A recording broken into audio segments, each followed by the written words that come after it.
Hey guys, it's Ability44 here, and in this video I'm going to be talking about the top RuneScape updates that happened in 2011. First off though, I'd like to take the time to mention a few memorable moments that happened this year in RuneScape, and chances are you'll know exactly what I'm talking about. First off is all the trust issues after free trade returned. There was loads of scamming, whether it be through gambling games, or even friends scamming friends that they had known for like 5+ years. It was just ridiculous. Also last year there was Damien and his fake video, where he was pretty much just bawling to the camera, and everybody was in support of him, even Jagex, even the Runescape channel. And then he comes out and says, hey, that video was just a joke. Shit, I got news for him. A lot of people have actually dealt with that shit, and it's not a fucking joke to them. And of course, the large ruckus with Jiblix getting his PMod status taken away from Jagex for making an anti-Jagex video about bots. Pretty much in the video he was showing that there was like way too many bots in RuneScape and how it was all just going downhill. And Jagex took his PMod status away for making that video. Also, who can forget Tip.it and RuneHead being hacked? They fully recovered now, but there was a lot of information that was leaked during that. Alright, now I'm going to talk about the top RuneScape updates of 2011. Now, first off is the bot nuke, which is still fresh in our minds because it only happened on October the 25th, right before Runefest. And the bot nuke pretty much just wiped out 98% of all bots in RuneScape, which was amazing. Now, there were a lot of updates that actually followed after the bot nuke pertaining to this. One of which was bot busting Legal Proceedings, which happened in November the 9th. And this was Jagex setting up with the courts that if anybody botted within RuneScape,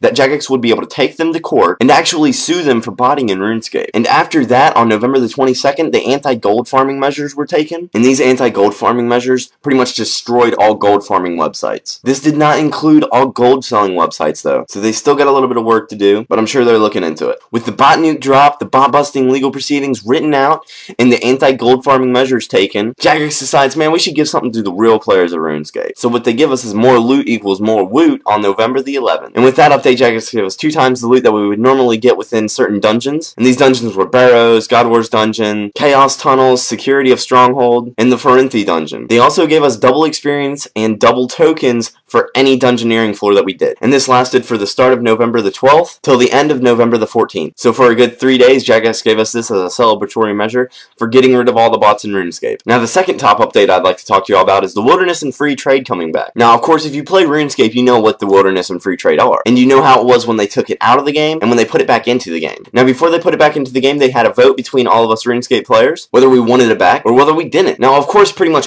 all of us said that we wanted it back. But after it came back I realized that a lot of people wanted it gone again for whatever reason. But we voted for the wilderness and free trade to come back to RuneScape, and that is back now ever since February the 1st. Also another big update to RuneScape was next boss coming out to God Wars Dungeon, and this happened January the 10th. Nex is the strongest boss in RuneScape, drops the best armor, and is just a plain badass. Another update happened June 28th, 2011, and this was the Loyalty Rewards program, which is Jagex's way of giving back to the loyal members of RuneScape. And in this program you gain points for emotes, auras, new clothing, certain titles that you can put before your RSN, and the ability to recolor certain things in RuneScape. Now when this first came out it wasn't really too good, but Jagex made a lot more updates to it during 2011. They added a lot more choices to the shop, and I personally think it's looking pretty damn good now. Now also one of the things that us as RuneScape players are most happy about, the chat filter was removed. This happened with the Prisoner of Glorfy quest update on February the 9th, and it was just so amazing to be able to talk in RuneScape without having certain words blocked out. Of course, with this update though, they gave us the option to turn the chat filter back on if we so decided. Now I'm going to talk about the clan camp and the clan Citadels. This was probably the most blown out of proportion update ever. Clan Citadels, yeah, they're cool. I mean, like, they put a shit ton of work into them. They're awesome.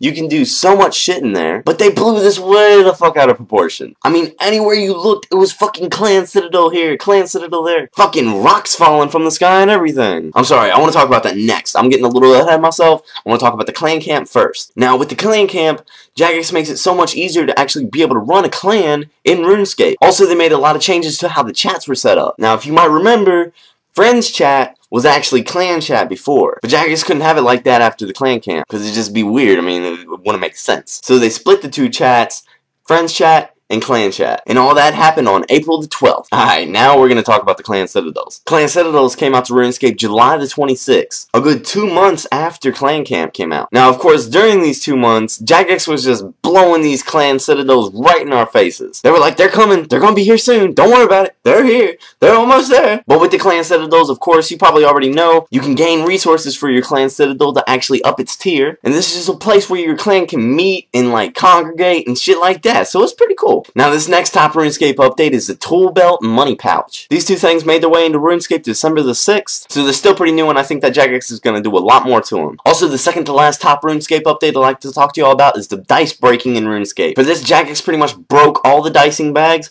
and then 2 weeks later took all the dicing bags out of the game. And this, for the most part, put an end to all trust gambling in RuneScape. And the last update that I'd like to talk to you all about took place all throughout 2011. These were the graphical updates. The graphical updates, oh my god, they were fucking amazing. Jagex put so much work into all the graphical updates of last year. They turned out fantastic. Now, of course, there's so many more updates that actually happened in 2011, like the high scores becoming member only, and all the website changes that were made. But those two things actually happened in the same damn day. So with that being said, I hope you can understand how I can't actually say all the amazing updates that Jagex has done this year. But with all those other updates being said, I have word that 2012 is going to be even bigger for RuneScape updates. I can't really go into any detail, but be ready for some amazing updates this year on RuneScape. Thanks for watching this video, everyone. If you liked it, make sure to take the quick second to like this video right there. Make sure to leave your comments telling me what you think about the RuneScape updates in 2011, and I really hope that y'all enjoyed this video.